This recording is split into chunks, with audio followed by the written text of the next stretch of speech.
Hai semua, selamat datang di Kui Kepoin KBGO. Di episode kali ini kita akan membahas soal jejak digital. Apa sih itu jejak digital? Apa pengaruhnya atas keamanan digital kita gitu ya? Apa dampaknya ke depannya gitu? Nah, kita hari ini kedatangan Farhana dari Kemudi yang akan menjawab pertanyaan-pertanyaan saya. Bersama saya, Ellen Kusuma, kita Kui Kepoin KBGO.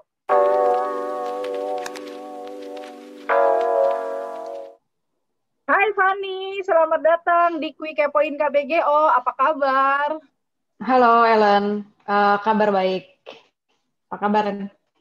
Baik-baik. Puji syukur ya kita masih dalam kondisi baik-baik saja walaupun situasi masih tidak baik di luar sini ya. Di luar sana. Oke. Van, kenalan dulu dong sama pos KBGO. Oke. Thank you Ellen sudah diundang gitu ya. Halo, gue Farhana atau panggilannya Fani, itu biasa dipanggil Fani lebih gampang. Dan di sini mewakili Kemudi atau kepanjangannya Kelas Muda Digital. Dan kenalin dikit ya, Kemudi apa sih gitu. Jadi sejak 2016 kita ada beberapa orang gitu bikin inisiatif yang fokusnya ke literasi digital, tapi targetnya anak-anak muda gitu. Anak muda tuh usia ya SMP, SMA sampai kuliah lah. Waktu itu awalnya kita bikin modul online, bisa di-download, dan so far udah ada 5 topik ya, mulai dari internet dan hak asasi manusia, internet untuk demokrasi, sama privasi, dan ada yang lain juga sih, 5 lah total. Kurang lebih gitu kan. Wah, luar biasa. Udah dibangun dari kapan tuh modulnya? Ya, dari 2016, nah itu 2016 udah mulai bangun, kayaknya benar-benar di pertengahannya mungkin ya, kalau nggak salah inget nih. Cuman itu ya, dan modulnya juga bisa di-download, ada di websitenya kemudi.org. Kemudi.org ya? ORG, ya. Oke. Hari ini kita mau bahas soal jejak digital, Pak. Gue akan mulai dari pertanyaan paling mendasar. Apa itu jejak digital? Kayak dari katanya sendiri kan jejak gitu. Kalau kayak kita misalnya kita di luar jaringan ya, misalnya kita lagi jalan-jalan gitu, Ellen jalan-jalan ke hutan, terus ada jejaknya gitu di tanah, atau kalau di pasir gitu. Nah itu kan ketahuan ya, misalnya Ellen jalan ke arah barat nih, karena jejaknya ke arah situ. Nah sebenarnya analoginya kurang lebih gitu sih, kayak kita di internet juga ninggalin jejak, tapi bentuknya bukan tapak kaki gitu. Jejaknya itu berupa data-data yang kita bisa sadar atau bahkan nggak sadar kita udah tinggalin. Jadi mungkin kalau yang sadar ya misalnya kita ngepost gitu ya, kita ngepost sesuatu blog atau di Twitter atau di Instagram, kita sadar, tapi ada juga data-data yang kita tinggalin yang nggak sadar. Nanti kita bisa bahas selanjutnya gitu. Karena kadang-kadang kita itu berpikir dunia digital itu adalah sesuatu yang di luar tubuh kita gitu ya, di luar identitas kita dan segala macam. Makanya gue sedang mencoba ini ya, mengingatkan banyak orang gitu, kalau kita itu saat menggunakan perangkat digital itu tuh sebenarnya kita punya tubuh digital. Kalau gue ngomongnya kayak gitu kan. Nah tubuh digital kita ini kan pasti meninggalkan jejak ya, sama kayak tubuh kita gitu kan. Jejak digital itu bisa abadi. Kita kan sering jejak digital itu abadi, jejak digital itu abadi. Tapi gimana sih caranya dia bisa abadi gitu? Oke. Nah ini sebenarnya gini sih, mungkin kalau mau bahas kenapa jejak digital itu abadi, sebenarnya itu satu hal yang istilah yang jelasin bahwa internet itu dibangun oleh infrastruktur dan hal-hal yang begitu banyak gitu. Jadi kita mungkin kayak gampang ya sekarang tinggal buka chat, WhatsApp, apa Signal segala macam, tuh tinggal buka Twitter, tuh tinggal buka portal berita, semudah itu rasanya. Tapi sebenarnya untuk semua itu terjadi itu butuh banyak bangunan gitu. Mulai dari kabel-kabel, mulai dari perusahaan-perusahaan media, perusahaan sosial media. Kalau mau bahas apakah benar gitu data itu abadi dan kenapa gitu ya. Tadi pertanyaan lo mungkin lebih enak sebelumnya kita bahas dulu gimana sih sebenarnya internet itu bekerja gitu. Oke, tunggu. Apakah internet itu bukan media sosial aja? Tentu bukan. Salah satunya ya media sosial bagian dari internet, tapi seluruhnya itu kayak kita bisa media sosialan dan kita bisa online dating, bisa online game semua ya karena internetnya. Jadi perlu tahu dulu bahwa gimana sih infrastrukturnya ini bekerja dulu gitu sehingga kita ninggalin banyak jejak dan di mana aja sih jejak yang kita tinggalin gitu. Kita kan pakai internet buat macam-macam ya, ada yang buat browsing, ada yang buat webmail atau email-emailan gitu ya, istilahnya webmail, terus juga berkomunikasi. Nah, di sini kita lihat contoh dulu satu ya, yang buat browsing dulu. Okay. Jadi ketika kita browsing nih, pertama misalnya si Anne gitu ya, Ans. Ini lewat laptopnya dia gitu, dia buka news.com. Terus dia connect-nya itu di rumah dan pakai router ya, dia punya router. Jadi yang dia butuhkan adalah dia punya WiFi yang dihubungkan oleh routernya dia. Nah, setelah dari router ini akan menyambungkan dia ke internet providernya atau penyedia layanan internet. Kalau di kita apa sih? Ada Telkomsel atau IndiHome gitu. Ini nyebut merek nggak apa-apa ya. Ada banyak lah ya, ada Biznet di antaranya. Nah, itu ISP, itu penyedia layanan internet gitu. Yang penting kan bisa di-bip gitu biar nggak promo. Nah, disinilah abis dari ISP ini, ISP yang ngasih dia jaringan kan, yang penyedia jaringannya. Baru dari situ karena mungkin website yang si Ana mau akses ini ada di luar gitu ya, ada di luar negeri. Nah, akhirnya ada National Gateway dulu, dan di sini ada server ya yang harus dia lalui, ada server-server. Nah, ada National Gateway lagi. Nah, barulah masuk ke sambungan penyedia layanan internetnya si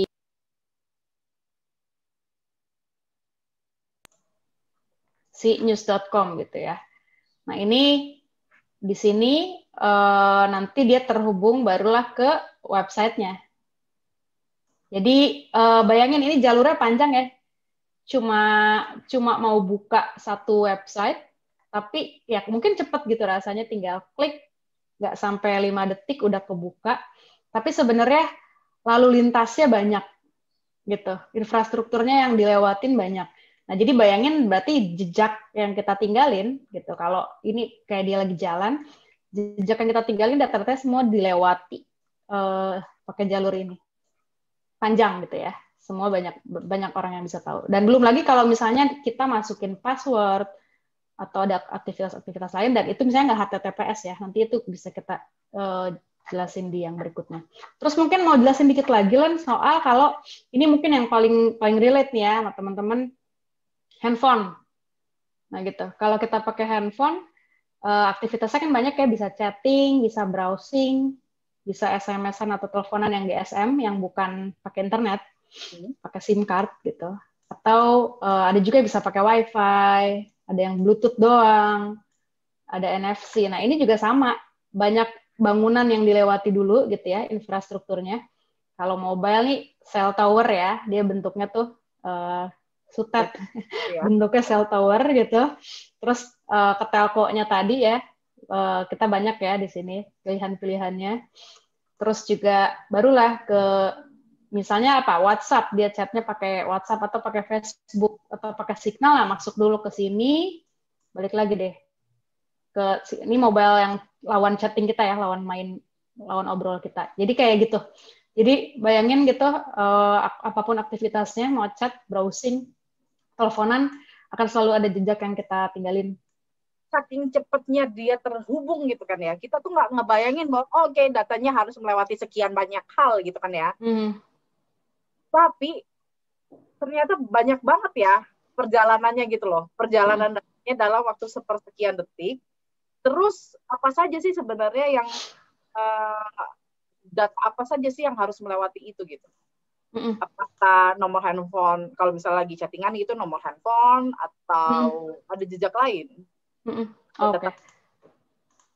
Jadi ini sambil ilustrasi lagi ya. Misalnya kalau kita contohnya yang tadi ya si Ane dulu gitu, dia mau buka website aja.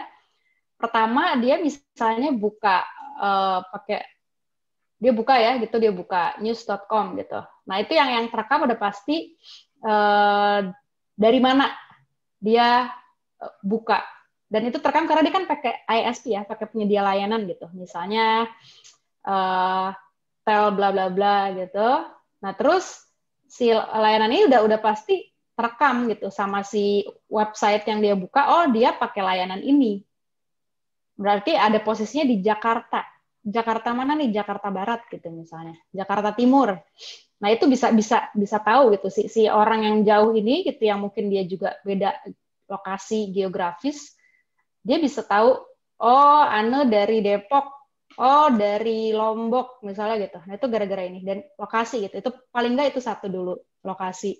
Terus berikutnya, dengan teknologi misalnya Google Analytics gitu ya, pemilik website juga bisa tahu, oh, Ane ini pakai laptopnya, laptop 14 inch, mungkin mereknya Asus gitu.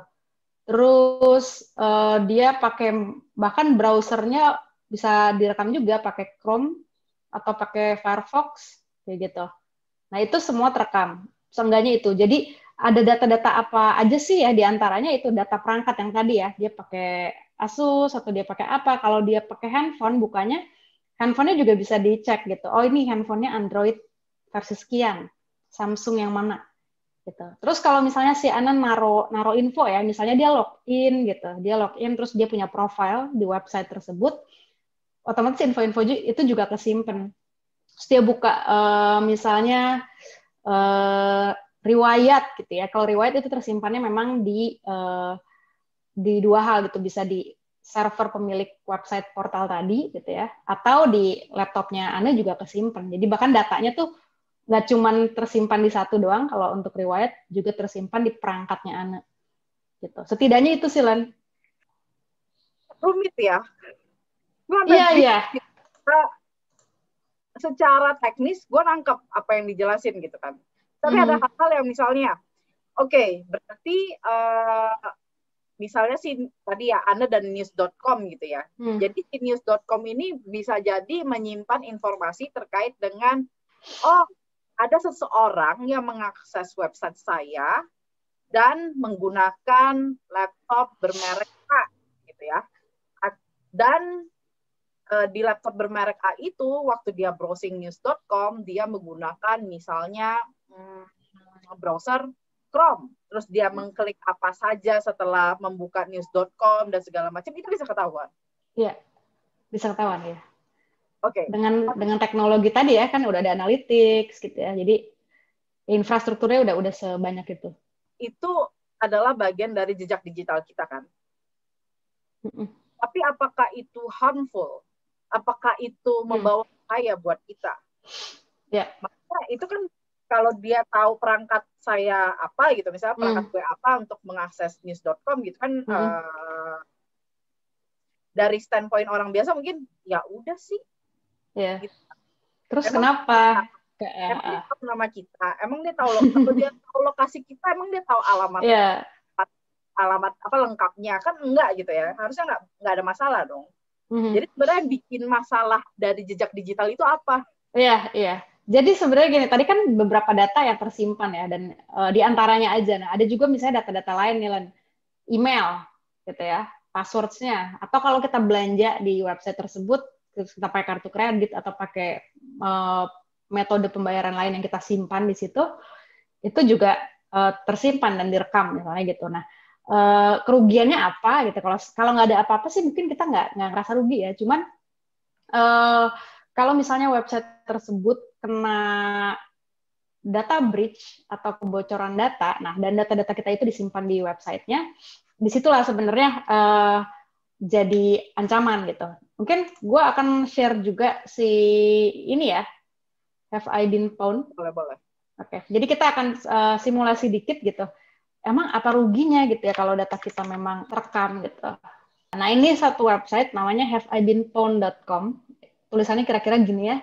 Semoga di layar kelihatan. Have I been pwned ini sebenarnya kata slang dari owned. Owned, dimiliki gitu ya. Apakah data kita udah pernah dimiliki orang lain? Contoh email, boleh pinjam nggak email buat simulasi? Nah, kita klik, terus di sini ada tulisannya, oh no, pwned. Gitu. Artinya email yang kita pakai udah pernah kena data breach gitu. Di sini ada penjelasannya nih, kita langsung aja ke bawah. Jadi kalau di sini udah tulisannya oh no, dia kasih tips sih. Cuman kalau kita pengen tahu bocor datanya di mana aja sih, di sini kasih tahu nih banyak nih. Ada 2.800 unverified gitu ya.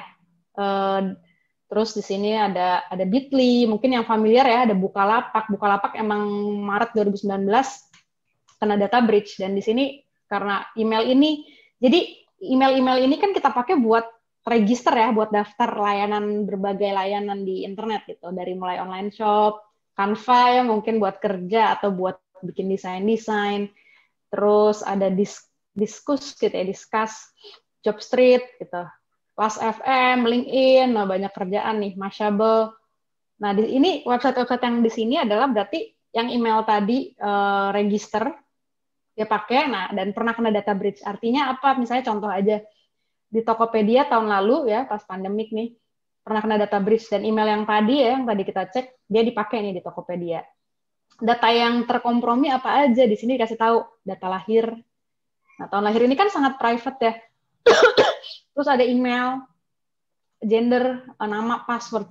Nah, kerugiannya apa? Kalau misalnya data ini, kalau nggak salah yang Tokopedia ini beberapa setelah beritanya diluncurin, dibilang dijual ya di dark web gitu data-datanya. Nah, orang kalau misalnya password yang kita pakai di Tokopedia dan password yang kita pakai di semua hal yang kita gunakan di internet itu sama, kalau orang udah tahu tuh password aja, ya dia tinggal iseng-iseng aja match sama email, terus dia bisa bobol deh. Misalnya Facebook kita sama passwordnya sama Tokopedia, terus data password kita ada di situ, ya itu tinggal di matching-matchingin aja. Atau misalnya email address nggak perlu password deh, nggak perlu ada passwordnya, email address aja orang tahu tuh, mereka banyak yang bisa mereka lakukan gitu. Kalau berniat yang kriminal ya, jadi salah satu bahayanya dari sisi cybercrime misalnya gitu, banyak kebocoran data.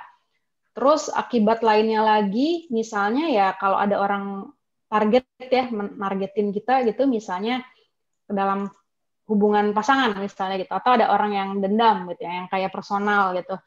Nah itu kalau kita meninggalkan data banyak dan kita nggak rapi misalnya gitu datanya, ya lebih mudah lagi tuh Len buat diambil alih, misalnya akun kita diambil alih gitu karena tadi passwordnya ternyata udah pernah kena hack dan data breach misalnya gitu. Jadi ada jadi sasaran. Tapi selain itu dari sisi, mungkin ini nggak kriminal ya, tapi dari sisi marketing. Jadi data-data kita ini kan kalau sekarang dipakai buat ngasih kita iklan yang ditargetkan gitu. Misalnya kita lagi bahas, kita lagi googling dompet gitu ya, nyari dompet atau dompet hilang gitu. Terus pas kita buka Instagram, kok dapat iklan dompet? Mungkin pernah ada yang ngalamin hal gitu. Nah itu sebenarnya ketika data-data jejak-jejak kita di tempat lain dipakai ulang gitu, diolah ulang untuk nargetin kita buat jualan. Nah itu, dan itu sangat relatif ya. Ada yang mungkin fine aja digituin, tapi kan sebenarnya aktivitas kita sedetail itu aja ternyata terekam ya dan digunakan ulang. Terus mungkin yang dampak ketiganya, kalau tadi kan pertama cybercrime, terus yang kedua yaitu ya jadi retargeting iklan yang udah makin masif dan sangat eksploitatif sama data kita. Tapi yang ketiga itu terancamnya kebebasan berekspresi juga Len. Kayak karena privacy dan kebebasan berekspresi itu kan saling support gitu ya. Jadi ketika privacy kita makin dikit, data kita makin banyak yang terekspos, ada di mana-mana, terutama dengan kondisi bisa politik gitu ya. Misalnya kita mau mengkritik satu perusahaan gitu, kita jurnalis atau nggak harus jurnalis deh. Misalnya kita netizen aja, terus kita ngepost, nah perusahaan yang nggak suka atau mereka nggak suka sama tulisan si jurnalis, dan tinggal dicari aja jurnalis ini siapa, data-data yang dia tinggalkan di internet apa aja, itu bisa dengan mudah lagi. Kalau kita nggak punya privasi kita makin dikit gitu ya, itu makin terancam. Apalagi dengan misalnya ada UU ITE gitu sekarang, ancaman lainnya kriminalisasi. Jadi ada 3 itu setidaknya kerugiannya. Dan ini kita belum ngomongin jejak digital dalam berbagai konteks gitu ya. Ini baru terkait misalnya kebocoran data dan data kita kemudian bisa digunakan ulang gitu ya oleh pihak-pihak yang mungkin ingin melakukan kejahatan pada kita gitu ya. Salah satu emailku itu memang sudah sering kena data breach dan emang tidak digunakan untuk kebutuhan penting sekarang ya.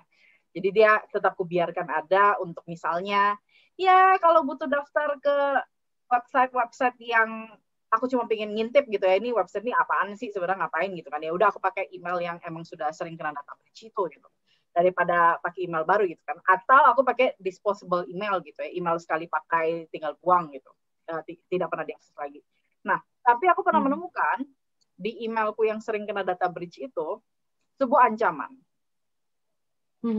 Ancamannya adalah kayak gini, dia tahu nama saya kan karena udah sering data breach kan, dan terus teridentifikasi juga bahwa email ini itu oleh user yang bernama ini gitu kan, jadi dia kemudian bisa tahu namanya.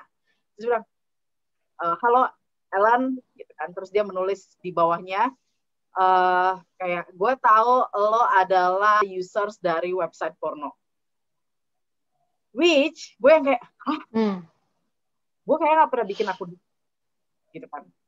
Terus ngomong di bawahnya dia nulis, gue tahu lo punya akun di situ dengan password ABC gitu misalnya, contohnya, dan itu benar password yang dulu pakai. Jadi dia tahu nama gue, dia tahu password gue apa, tapi website yang dia sebut itu adalah bukan website yang pernah gue pakai. Terus gue registrasi gitu lah ya. Terus di bawah tuh dia ngancam kayak gini, kalau kamu tidak mau ketahuan bahwa kamu adalah pengguna atau penonton video bokep gitu kan, saya harus kirimkan sekian uang, Bitcoin, dia mintanya Bitcoin, ke alamat sekian gitu kan. Terus kalau tidak, informasi ini akan saya kirimkan ke orang-orang terdekat.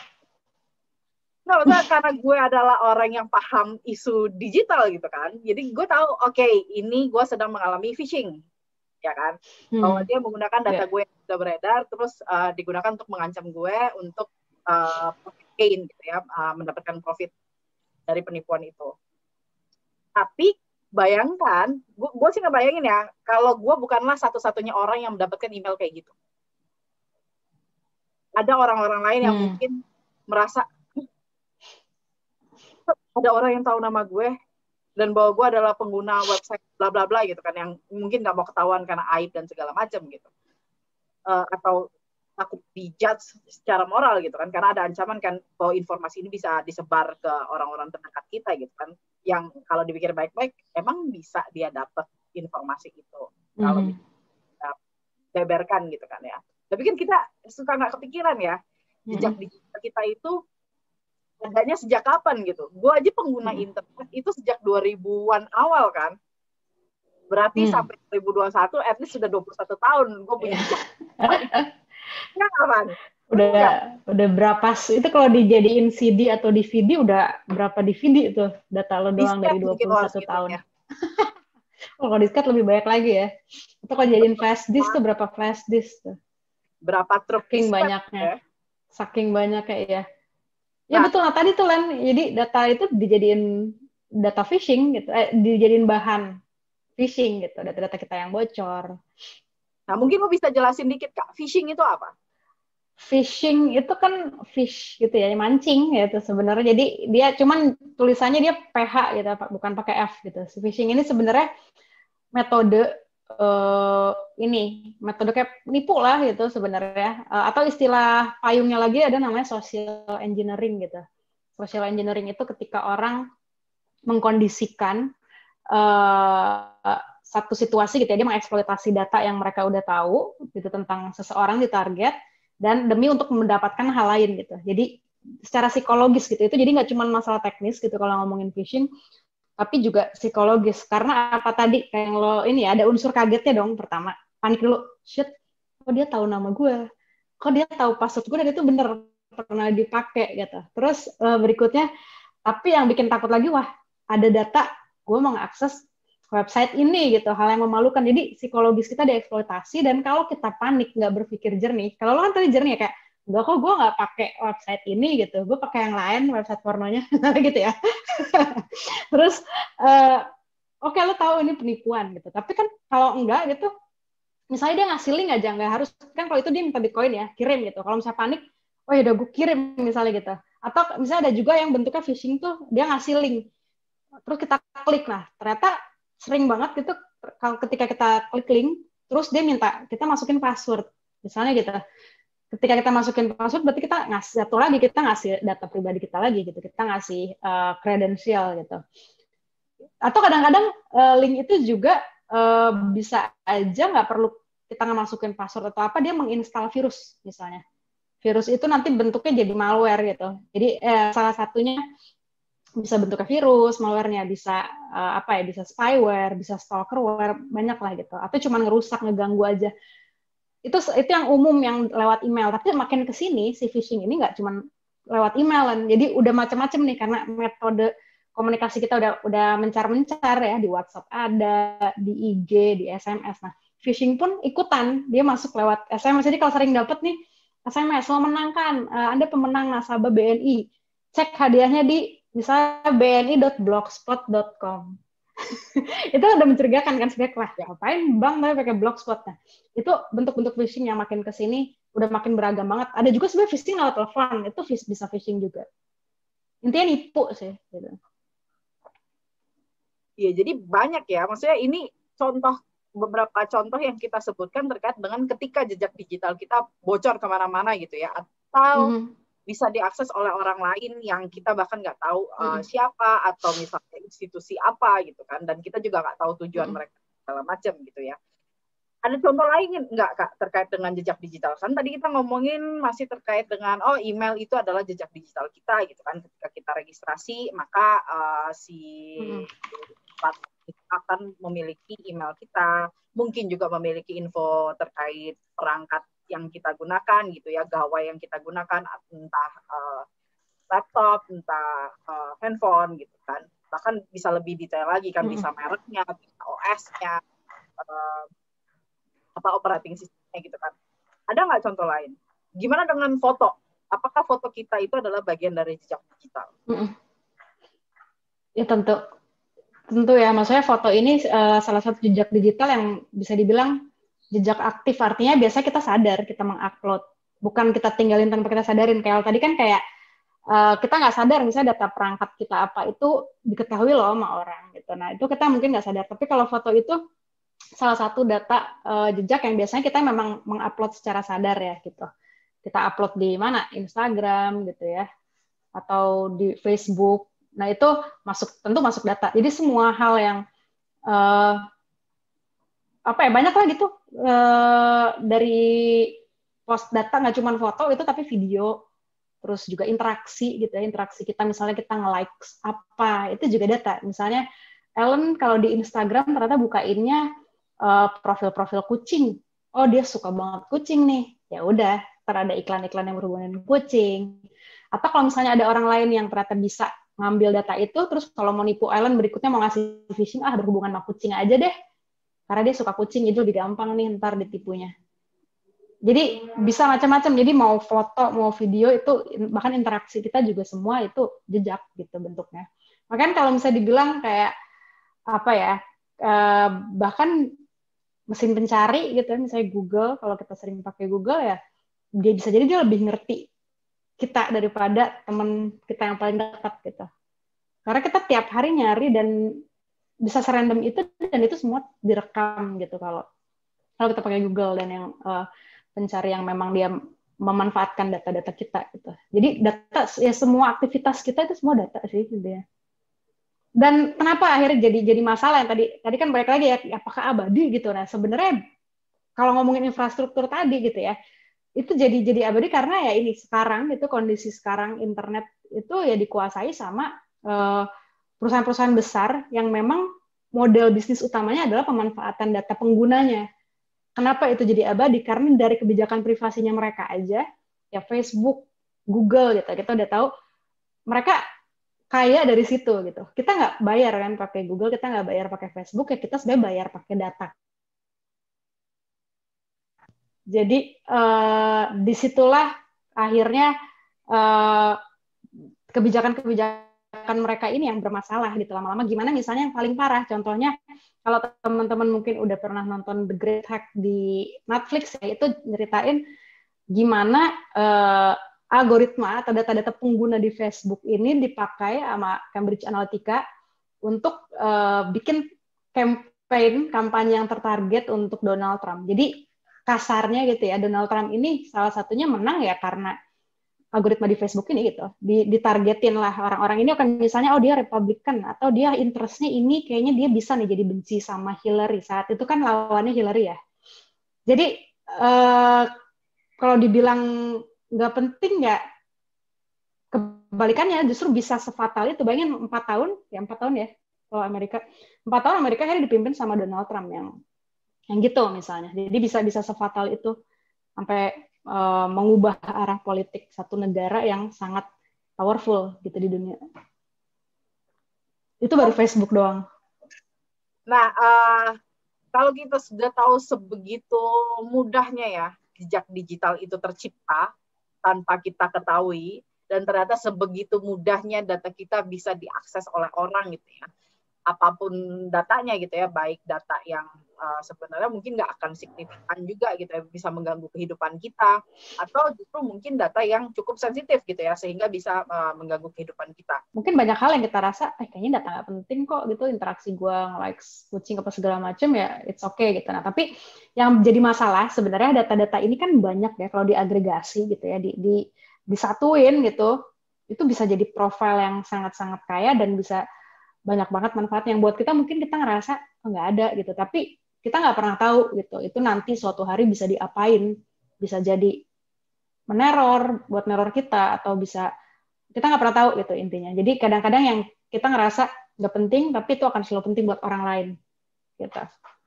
Nah itu gimana sih cara kita bisa mengurangi jejak digital kita? Ada nggak caranya? Ada beberapa cara gitu. Yang pertama kalau kita pengen tahu dulu nih jejak kita ada sebanyak apa sih, kita audit dulu sih bentar gitu. Kita punya berapa email, kita punya berapa akun. Misalnya di Instagram kita punya 1, 2, 3 akun. Kita punya berapa email. Terus kalau buat di Tokopedia, online shop kita ada berapa online shop yang kita daftarin. Emailnya sama apa enggak sih sama email kerjaan. Kayak gitu-gitu dulu, Len. Jadi kita catat dulu, kita punya akun berapa, nomor HP berapa. Nah, di situ kita jadi tahu, oh ternyata nih sebanyak ini akun yang kita pakai, dan otomatis kan akun itu ketinggalin jejak kan. Setelah diaudit kita kelola. Nah, kita kan punya identitas digital. Identitas digital apa sih? Yaitu tadi akun, email, nomor HP. Nah, itu semua identitas digital. Kita harus kelola. Kelolanya seenggaknya kita misalnya jangan cuma pakai satu email untuk semua layanan yang kita pakai. Kayak gitu. Jadi kayak jangan digabung. Karena jadi kalau yang satu kenapa-napa, yang lain paling enggak tetap aman.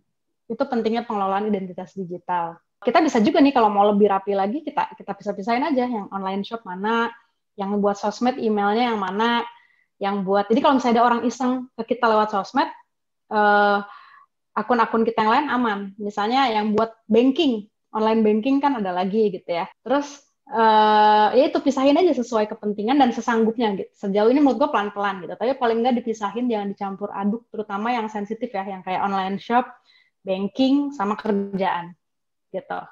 Atau entertainment. Nah, abis itu kita kelola tuh. Terus dikelola, jangan lupa juga keamanan akunnya ditingkatin gitu. Terus yang berikutnya jaga kebersihan. Nggak cuma kebersihan badan, perangkat digital kita juga perlu dijaga kebersihan dan kesehatannya gitu. Nah, tadi kan akunnya juga ditingkatin ya, misalnya passwordnya dikuatin. Password yang kuat itu yang paling enggak 12 karakter ke atas gitu, atau bahkan 15. Bahkan kalau sekarang yang lebih disaranin lagi frase ya, jadi nggak cuma kata tapi panjang gitu. Terus bisa juga kalau mau lebih aman lagi pakai password manager. Terus tingkatkan juga keamanan browsing, dan juga kita bisa manfaatin nih tools-tools anonim atau tools terenkripsi untuk berkomunikasi atau beraktivitas online. Tools-tools ini bisa dibilang juga mungkin tools alternatif kali ya. Biasanya nih kategorinya indikator tools yang bisa kita manfaatin untuk ningkatin keamanan data kita. Dia punya teknologi enkripsi gitu ya, dan juga dia biasanya open source. Jadi artinya biasanya dia transparan sama penggunanya, dan dia rata-rata yang bagus itu yang dia nggak mengeksploitasi data. Misalnya kalau biasanya kita pakai google.com buat nyari gitu ya, yang mana udah jelas ya Google mengeksploitasi data pengguna, kita bisa pakai alternatifnya, salah satunya ada DuckDuckGo. Nah, kalau DuckDuckGo ini dia nggak nyimpen, dia nggak menggunakan ulang sejauh ini ya, nggak pakai ulang data kita buat misalnya iklan, nggak dipakai buat apa-apa.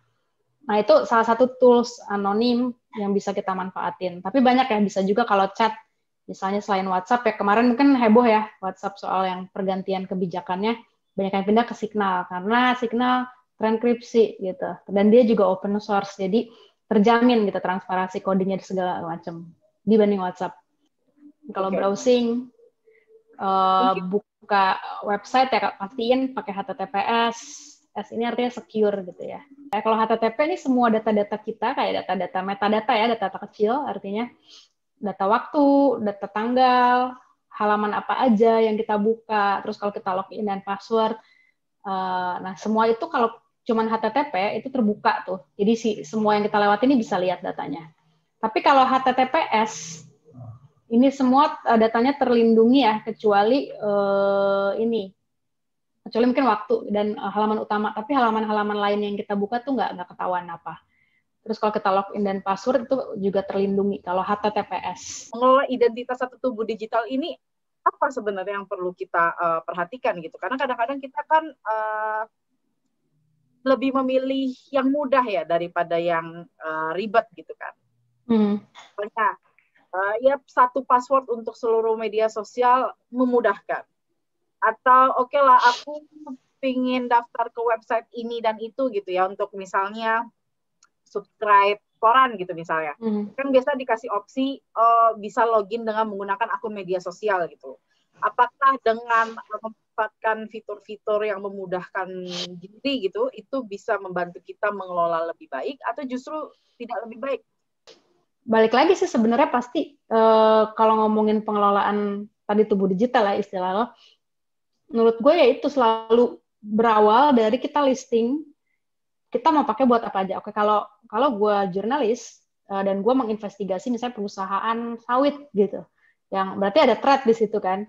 Nah di situ gue tahu oke, email yang gue pakai buat wawancara narsum-narsum gue nggak boleh email yang gue pakai buat Facebook, karena nanti gampang banget tuh kalau misalnya bocor gitu kan. Jadi gue bikin ya, contohnya oke, berarti tuh pakai bahasa lo tadi tubuh digital, berarti oke, badan yang gue pakai, yaitu identitas digital yang gue pakai nggak boleh sama, gue bikin baru deh. Jadi bikin. Terus sekalian nih mau total, oke, sekalian aja bikinnya yang emailnya yang memang aman deh, yang punya teknologi enkripsi. Pakai misalnya salah satu pilihannya ada Proton Mail gitu ya, yang paling umum dipakai. Nah, yaudah dia bikin tuh. Jadi dia udah ada 2 upaya yang dia lakukan. Jadi bisa kayak gitu. Terus kalau misalnya dia mungkin mahasiswa, mungkin dia beda-beda lagi gitu kebutuhannya. Jadi menurut gue selalu berawal dari assessment gitu, atau menilai dulu sebenarnya aktivitas kita kayak apa, dan akhirnya memang ancaman-ancaman kita tuh apa aja sih. Karena ya menurutku pasti tiap orang akan beda-beda dan kita berangkat dari situ, dan selalu ujungnya sih sama, kita kelola berdasarkan paling nggak jangan cuma pernah pakai satu email untuk semua dan satu password untuk semua. Itu udah jadi aturan yang bagus sih. Kayak misalnya lo kalau punya 10 rumah Len, amin ya gitu. 10 rumah kamu kan kuncinya sama. Jadi buat badan fisik lo aja gitu lo punya perlindungan yang kayak gitu, Mas. Ya, berarti sebenarnya sama. Jadi kalau lo punya identitas atau badan-badan lain secara digital, kuncinya atau password bentuknya juga jangan disamain gitu, dan dibikin kuat. Apalagi kalau sekarang ada tambahan yang kedua tuh, FA, verifikasi 2 langkah. Jadi udah sebagian besar layanan digital udah punya kunci kedua nih gitu, tuh FA. Itu juga diaktifin. Jadi lebih kuat lagi. Berarti gemboknya ada 2 nih, udah ada gembok pagar, gembok pintu juga. Itu dulu dipisahin gitu. Itu kalau identitas paling enggak sih itu. Dan apalagi kalau misalnya pusing itu mau password dibedain semua nggak apa, itu fungsinya password manager itu. Harus berapa banyak tubuh digital supaya gue aman? Itu balik lagi kalau seberapa banyak ya, tergantung kebutuhan dan aktivitas gitu. Kalaupun misalnya mau pakai nggak banyak, misalnya email yang dipakai oke deh, nggak harus setiap platform diubah, ya bisa diubah berdasarkan kategori kayak tadi. Misalnya kerjaan serius, online banking dan online shop misalnya, terus entertainment gitu. Misalnya jadi kalau mau pakai Netflix, pakai Spotify atau nonton YouTube, pakai email itu aja. Jadi mungkin bisa di trik-trikin kayak gitu aja. Bisa kategori. Walaupun ada orang yang benar-benar misahin semua gitu, tapi kita bisa klasifikasiin aja gitu sesuai kebutuhan kita. Dan yang paling gini, memang akhirnya kenyamanan dan keamanan itu kalau di internet mau nggak mau selalu tubrukan gitu, harus seimbang gitu. Kita nggak bisa jadinya nyaman versus aman selalu gitu. Tapi karena memang internet itu dibangun dari awalnya udah nggak aman, jadi protokol internet dari pertama kali dibikin itu memang bukan buat privacy gitu, karena awalnya kan bukan buat massal ya, awalnya itu cuma buat di terbatas gitu kalangannya. Jadi memang bangunannya udah nggak aman. Jadi makanya yang sejauh ini ya yang kita bisa andelin selain kebijakan yang kita tuntut gitu ya, kebijakan ataupun platform-platform dan perusahaan pemilik ini yang juga menghargai data penggunanya, kita juga mulai rapiin dan pelan-pelan sih, maksudnya pelan-pelan dicicil tapi pasti bisa sih. Dan itu kan jadi habit yang tiap hari dilakuin aja gitu. Mungkin gue pengen nambahin sedikit nih terkait jejak digital. Kan sebenarnya bisa ya di situasi saat ini itu yang namanya jejak digital itu dimanipulasi gitu. Bener nggak? Kayak oke, punya foto, tapi foto gue kemudian diedit oleh orang lain gitu. Iya, di fake ya. Dan foto gue kemudian dibikin jadi kepala gue dipasang ke foto telanjang gitu misalnya. Itu kan dilakukan dengan mudah sekarang. Betul. Gak cuma foto bahkan sekarang, kalau kita ngomongin deepfake itu video bahkan. Video bahkan, betul. Itu udah ini banget ya, udah menjamur gitu sekarang. Apalagi kalau sekarang kan di sosial media itu hoax gitu ya, berita bohong itu kan beratus, gue lupa angka tepatnya ya, tapi ekstrim gitu, berapa kali lipat lebih menyebar dibandingkan berita yang akurat. Bayangin orang yang sumber informasinya benar-benar dari sosmed gitu. Jadi ya apalagi kalau misalnya yang beredar kayak tadi, kayak data-data pribadi orang gitu yang disalahgunakan gitu, dicampur-campur jadi video porno gitu misalnya, jadi apa segala macam. Nah itu pas nyebar ya orang udah nggak bisa verifikasi lagi juga kan gitu. Jadi hutan belantara banget. Pertanyaan terakhir ini adalah terkait dengan kalau jejak digital kita sudah ada, bagaimana bisa kita hapus? Ada di mana dulu itu pertanyaannya sih. Ada di mana dulu nih? Ada di Facebook, ada di perangkat kita yang jadul, ada di WhatsApp, ada di mana? Karena kalau tanya ngapusnya gimana, pasti balik lagi ke kebijakan digital masing-masing layanan yang kita pakai gitu. Pertanyaan itu buat segala macam hal yang kita pakai di digital ya, layanan-layanan itu. Oke. Van, closing statement. Wah, apa ya? Kesannya kita nggak punya power gitu, kita nyerah aja deh gitu. Tapi sebenarnya menurut gue kita punya pilihan. Jadi kita tuh nggak powerless, kita punya pilihan, kita bisa kendalikan data kita mau di mana aja sih tercecernya gitu. Kalaupun mau kita mau post foto kita yang intim atau mau post foto kita yang ngapain aja, kita tahu harus di mana dan kayak apa gitu. Jadi kurang lebih tuh promo dikit boleh ya kalau mau download. Jadi modul 4, jadi kita ada 5 modul. Nah, yang hari ini kita bahas ya, jejak digital ini ada di bagian privasi dan keamanan internet di kemudi.org. Nanti ada pilihannya modul, langsung aja download yang keempat. Oke, siap. Terima kasih. Iya, thank you banget juga Awas KBGO.